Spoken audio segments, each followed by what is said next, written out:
No hovor, ak to bolo? No chlapci, budeme sa musieť rozdeliť na skupiny. Skupina A, to sme my traja, ja, Soky a Rasťo.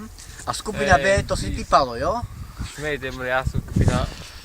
Ty si skupina B. Počúvaj sa, ja som skupina jednotka. Pracujte, hej. Dobre, tak si jednotka.